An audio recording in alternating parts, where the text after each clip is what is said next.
Hello. This is the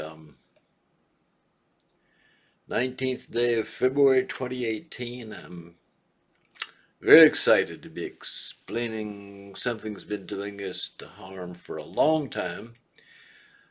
I scarcely believe how long myself, but the mechanism by which inbreeding kills babies, well, the same mechanism can harm us in other ways.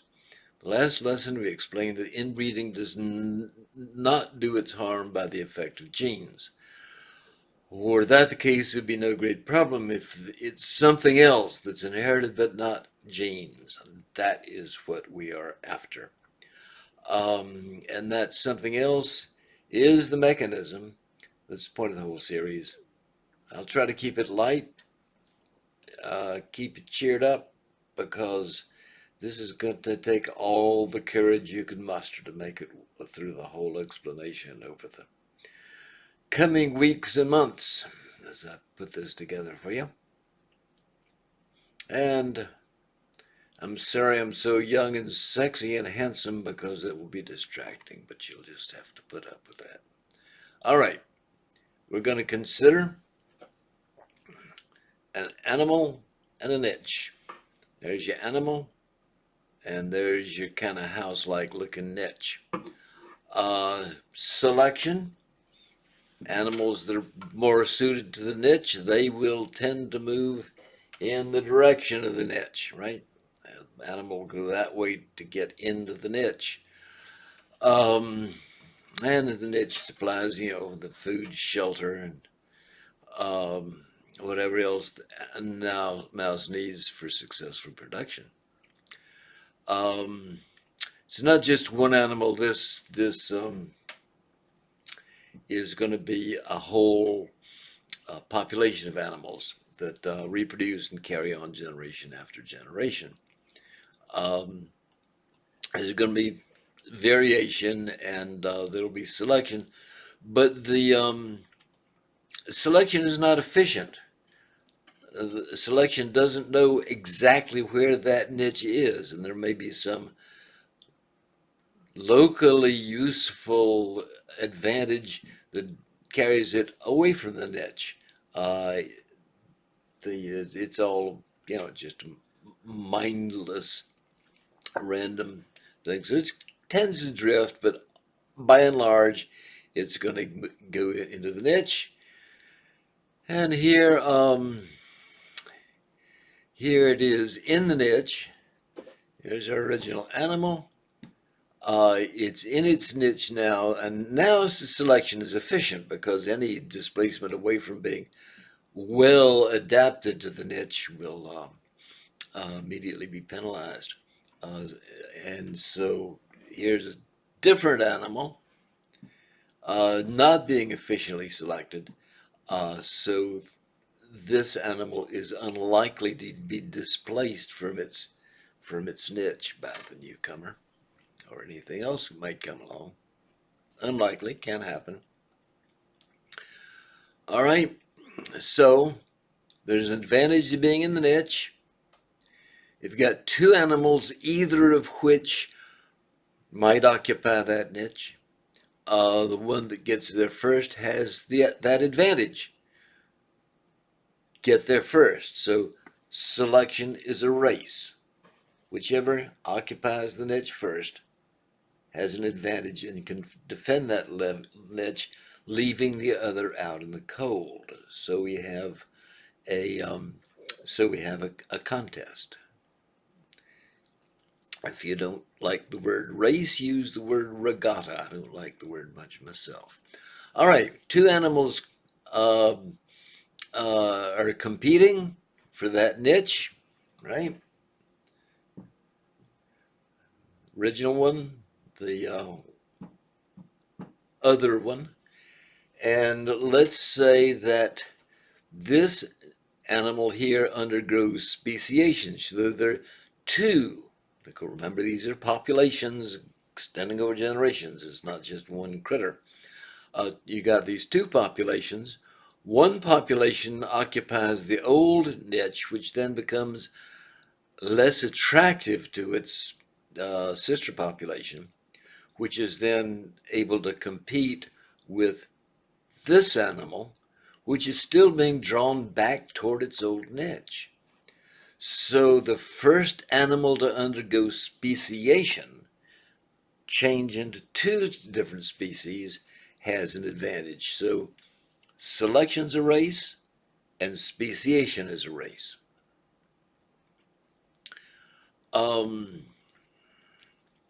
And I know you tend to brush something like that off, say, okay, all right, all right. But no, though, that's extremely important, as we'll see. Um, Now, I don't know how long speciation takes. There's no general consensus I've ever run into. My experience is that people who talk about years to speciation, which of course is what they're able to observe or try to measure. Uh, I would prefer they would give generations to speciation, or at least mention that. Um, uh, and speciation can happen very fast if there's hybridization or something like that. Um, but we're going to take 2,000 generations as a typical time to speciation. You can make up any number you like, but don't go crazy and say it's 2 million generations. Um, uh, because, well, humans and chimpanzees have about 25, 30-year generation time. So 30 years times uh, 2 million would be 60 million, and we are just almost back to dinosaur times. There was nothing around among the dinosaurs that could become a modern human in a single speciation event. So no, no, no, no. 2 million won't do. Wouldn't make that much difference if it did, but we'll use 2,000. All right, are you gonna imagine uh, the niche is in this valley, right? Here's a valley, and our animals are in the living in the valley, and it's a good niche for them. All right, so we'll take two animals that are siblings, brother and sister, or brothers, sisters, A and A prime. One of them goes across the valley. All right, so here's the valley. One of our friends has crossed the valley, and then it gets cold.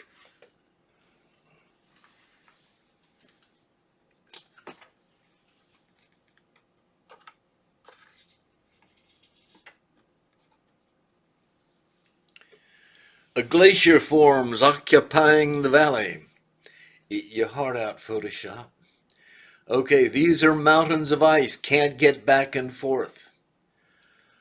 2,000 generations pass. The glacier melts.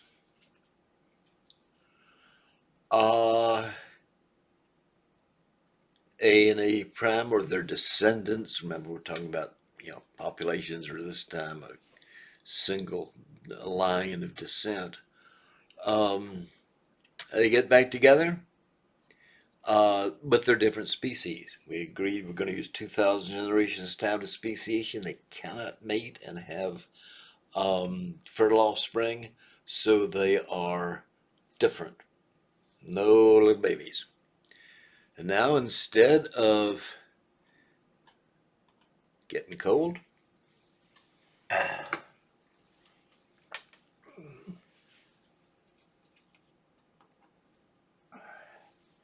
gets warm. That's a nice hot sun. Maybe there's something to Photoshop after all. Okay, gets warm. It's hot. Now we have animals bouncing all over the valley. Life is so good. The niche thanks to this nice warm sun, um, is so inviting that the population rises well over 1,000. All right, it's nice and warm. There's flowers to smell or whatever. Um,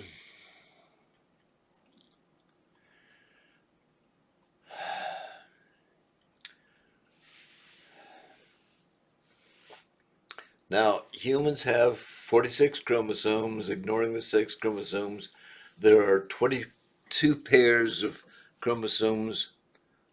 They come in pairs, very almost identical structures, and they're called autosomes. Okay, so A and A prime again are different lines of descent, and it's going. There are 1,000 animals in the valley. There are 2,000 copies of that chromosome. So for A to find a prime, the one that was a brother or sister at the beginning of this, when it warmed up, it's going to take 2,000 generations, right? Every generation you got a 1 in 2,000 chance, and on average it takes a couple thousand generations to think about it. On average it takes 2 flips for a coin to give you a heads, assuming it's perfectly random. Um, but A and A prime, those two lines of descent, have been separated for 2,000 generations. They can't have fertile offspring just because there's 1,000 animals. That isn't that many animals, when you get right down to it. But you don't have 1,000 rabbits in your yard. There are probably 1,000 animals, within a mile or so. Rabbits within a mile or so, very well could be. Uh, and yeah, a rabbit could hop a mile if he put his mind to it. They don't really much. And now you know why. 1,000 random mating population doomed. So if you uh, um, are thinking genes, um, there shouldn't be any populations of more than 1,000. Um, and there must be some mechanism that stabilizes a population, keeps it from getting so small that it just dies out, or so large that in 2,000 generations it's doomed. Nature takes the long view. So if you're doomed in 2,000 generations, nature's not your friend. Um, it, uh, it's not going. You're not. You're going to be selected against. You're going to go extinct, and um, so some very robust mechanism. Animals already reproducing at its maximum rate, so something's got to change that rate, and you can only change it down, but that's the definition of mechanism of maximum. So something that destroys babies lowers that population systematically. Has to be very robust because the short-term uh, solution is easy. You only need this because ultimately you're going to be competing for new niches as things change. But for any one niche on any one day, this mechanism is going to penalize you. But if it will stabilize you, your population doesn't get too small, doesn't get too big, then you've got a chance for long-term survival. Um, okay, so what do we know about the mechanism? We know that it is. Where's my cursor? Uh, got some numbers down here.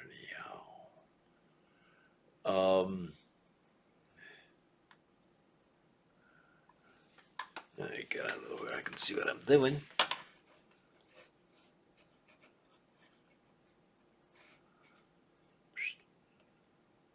This is unrehearsed. Would you believe it?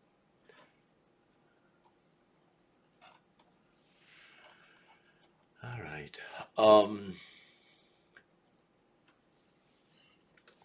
So what we know so far is this mechanism exists and it stabilizes population. It is inherited, but it is not made up of genes. They would take too long. They're not dependable for that. There will be more clues. We're going to get to it. You can cut to the chase if you like. If I could implore you to cut to the chase, go to nobabies.net. No babies being one word, and check out the the check out the summaries. Should go over this stuff again. The papers, and dig through the source code and verify that it's true bill, and and you'll know, or you can just continue to follow uh, these clues. So, um, thank you. Take care. Thanks for coming by. This is, of course, really important. This is the most important thing you're going to find out here ever.